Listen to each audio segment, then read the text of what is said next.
一番得意。うわ、難しいな。Apex はめっちゃ強いわけじゃないけど、そこそこできますね。GQ ジャパンをご覧の皆さん、こんにちは、今瀬です。10エッセンシャルズ。僕にとってなくてはならない10個のアイテムを紹介したいと思います。それでは、レッツゴー！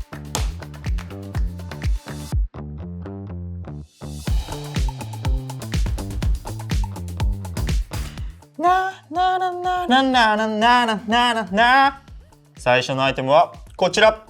ボイスメモです。僕は基本的に楽曲制作をする上でメロディーからまず作るんですけども、カフェにいたりとか、また別の仕事をしてる時とか、そういう時にメロディーが思いついたりする時があるんですよね。そういう時にこのボイスメモを使ってすぐに録音できるようにしてます。ナイトダンサーを撮った時のシチュエーションは、その時は岐阜に住んでたんですけど、岐阜の時に1個の制作スタイルが運転しながら鼻歌でメロディー考えるっていう制作をしていて、なんでかっていうと、家にいるとSNS 触っちゃったりとかゲームしちゃったりとか誘惑が多いので、車の中だとそういうことができないので、運転しながらメロディーだけを考えるってことをしてたんですけど、岐阜の夜道を山ばっかなんですけど、運転してる時にメロディーが思いついてきて、なんだこのいいメロディーはと思って、すぐ車止めてなって歌って撮りました。最初は結構都会的な雰囲気になってると思いますが、超田舎で作りました。道とか歩いてて、やばい、ボイスメモ撮らなきゃ、でも周りに人がいてって時は、普通にこうやってボイスメモ撮ってたらめっちゃ変なやつみたいに思われるとちょっと嫌なので、ちょっと端に寄りながらめっちゃ小さい音の口でって感じで撮って録音したりします。続いてのアイテムはこちら。制作機材でございます。ボイスメモでまずメロディーをストックするんですけども、その後にパソコンにそのメロディーを歌って撮って、そこにこのキーボードを使ってコードをこうやって打ち込んだりしてます。最初に音楽始めた動機がギターだったんですけども、楽曲制作するにあたってキーボードを使った方が作りやすいってことを聞いたんで、それからキーボードはちょっと始めましたね。めちゃめちゃアドリブで弾けたりとか、そういうことは全然できないんですけども、楽曲制作する上では弾いたりしてます。買った時にステッカーちょうど余ってたんで貼ったのと、こっちに貼ってあるのはご挨拶したアーティストの方とか、あと知り合い友達とかのステッカーが貼ったりしてあります。20歳の時にギター買って、その翌年からは制作し始めてて、短尺の15秒30秒ぐらいのすごいシンプルなものを最初作ってました。音楽でご飯食べてこうって覚悟決まったのは割とここ1年ぐらいで、去年上京して、そのタイミングで地元で仕事もしてたので、そこも退職して退路を断って音楽とちょっと向き合っていこうと、そんな時期でしたね。めちゃめちゃ変わりましたね。それこそ地元住んでた時は本当コンビニも徒歩30分ぐらいのすごい田舎で上京して、コンビニ近いしいいなっていう続いてのアイテムはこちら。お香です。家でずっと制作してることが多いので、なかなか切り替えれる場面がないんですよね。その時にはお香を焚いたりとか、こちらね、パロサント、こちらを焚いたりして切り替えたりしてます。結構匂い系が最近自分の中で好きで、このパロサントももちろん匂いもいいし、浄化してくれるみたいなことも聞くので、これも焚いたりとか、あとアロマキャンドルとか焚いてます。金木犀は割と、シンプルに好きっていうのもあってよく使ってますね。あとパロサントの糸がいろんなとこに持っていけるので、玄関の方行ったりとか、お風呂の方とか持ちながらこうやって歩いてます。部屋の中を。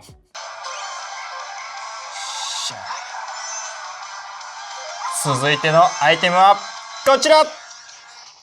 ゲームです。上京してきてなかなか地元の友達に会えなかったりするんですけど、地元の友達とかもゲーム通して遊べたりとか、そういうコミュニケーションにもめっちゃいいなと思ってます。ジャンル問わずいろんなゲームやってます。一番得意、うわ難しいな。Apex はめっちゃ強いわけじゃないけど、そこそこできますね。昔やってたゲームとかからインスピレーション得てるなってのはたまにあったりして、 Wii のゼノブレードってゲームがめちゃめちゃ音楽良くて、そっから着想を得たりとか、あとアンダーテールってゲームがもうすごい好きで、それも音楽いいんですけど、そっからちょっと得て作ったりとかはすることあります。続いてのアイテムはこちら。デジカメです。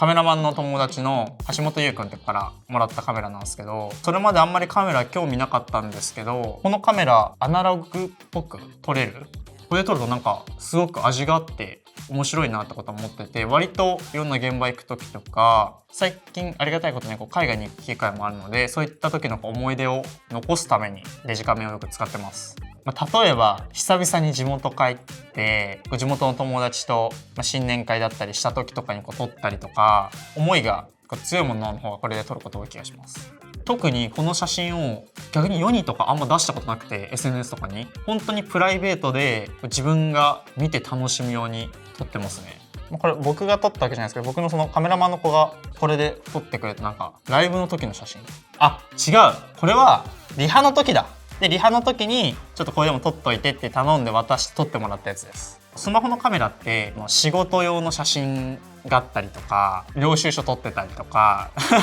でもこれは本当に日常だけを残してるので、アルバムとして振り返った時もなんかすごい面白いなと思いますよね。続いてのアイテムはリュックです。地方とか行く時とか海外とか行く2泊3日ぐらいの時は割とこのデカリュックをめちゃめちゃ愛用してます。それまでは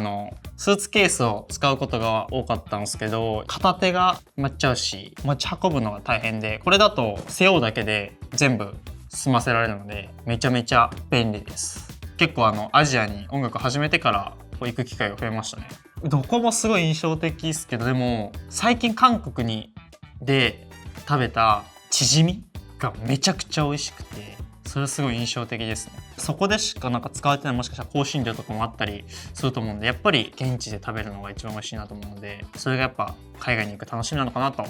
思ってます。続いてのアイテムはこちら、ドライヤーです。ダイソンのドライヤーなんですけども、引っ越し祝いにもらったもので、マジでめちゃめちゃ乾くの早くて、僕ぐらいの多分長さだったら30秒ぐらいで結構乾いちゃって大好きです。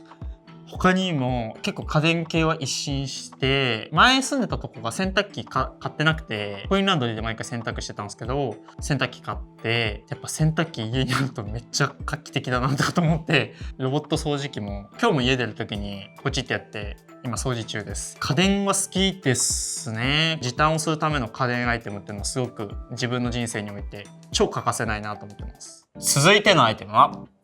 こ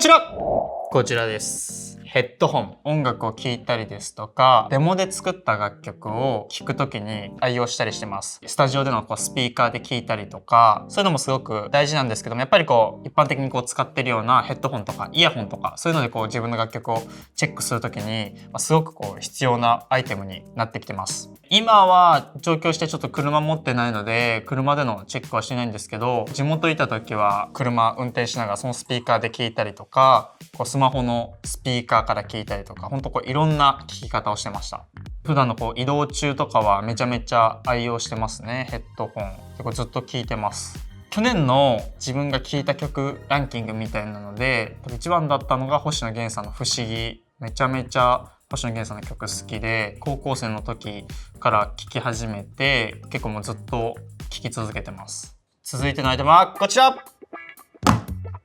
鼻うがい。昔から花粉症なのかな、まだちょっと分かんないとこあるんですけど、花粉症っぽいなって思った時にこれやったりすると結構スッキリしますねあと昔からめちゃめちゃ鼻腔炎持ちですごく鼻が荒れやすいので、なんか次の日鼻やばそうだなってもう前日寝る前とかは使ってますね。すごい使った痕跡がありますが、あとライブの前の日とか割とこれするとなんかあんまり風邪すごいひきづらい気がします。でも僕は毎日はしてないですね。週に 3,4 回、花粉がひどい季節とかはもうちょっと頻度増やしたりとかしてやってます。すごいスッキリします。続いてのアイテムはこちら、モバイルバッテリーです。いろんな電子機器を僕は持ち歩いてるので、例えば携帯もしっかり、ヘッドホンもしっかり、パソコンだったり、バッテリーが切れないように持ち歩いています。まず USB2 個つなげれる。割と携帯だけじゃなくて携帯と何々なんかつなげたりとかっていう場面で使うことがあるので、あと容量ですね。これは、携帯 1.5 回分かな ?2.5 回分かなか充電ができて、一番重要なポイントがこのコンセント付きですね。これだとコンセントに直接挿して、普段携帯をコンセントで充電して家出る時に携帯ごと持って出れるんですよ。でもこのコンセントがないと多分ケーブルを別でつないで別途つないで毎回充電しないといけないので、コンセント付きっていうのはすごく画期的だなと思ってますね。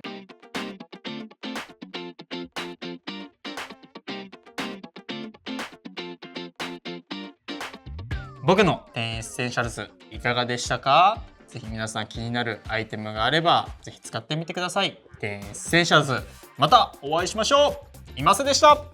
バイバイ。